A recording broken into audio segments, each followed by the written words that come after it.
আল্লাহ তাআলা বলেন ওয়ামা আনফাকতুম মিন শাইইন ফাহুয়া ইউখলিফুহু ওয়া হুয়া খায়রুর রাসিকিন। যে দান করে, দান করলে যে ঘাটতি হয় আল্লাহ তাআলা এই ঘাটতিটাকে রিপ্লেস করে দেয়, রিপ্লেস করে দেয়।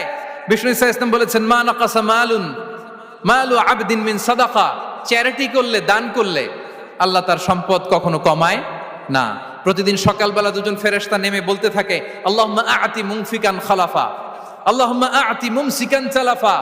ফেরেশতা দুজন বলে আল্লাহ যে দান করলো, দানের কারণে যে ঘাটতিটা হলো এটা তুমি মেক আপ করে দাও, এটা তোমার পক্ষ থেকে বারাকা দিয়ে রিপ্লেস করে দাও। আর যে ধরে রাখলো, কৃপণতা করলো, ওর সম্পদকে আল্লাহ তুমি ধ্বংস করে দাও। ওয়াল ইয়াদু বিল্লাহ। আমরা যেন দান করি। এরপরে বিষ্ণু ইসা ইসলাম বলেছেন বেশি বেশি হজ উমরা করলে, বেশি বেশি যদি কারো সাধ্য থাকে, ফিনান্সিয়াল ক্যাপাসিটি থাকে, বেশি বেশি হজ উমরা করলে তার রিজিকে বারাকা নেমে আসে। সব শেষে হচ্ছে দোয়া করা।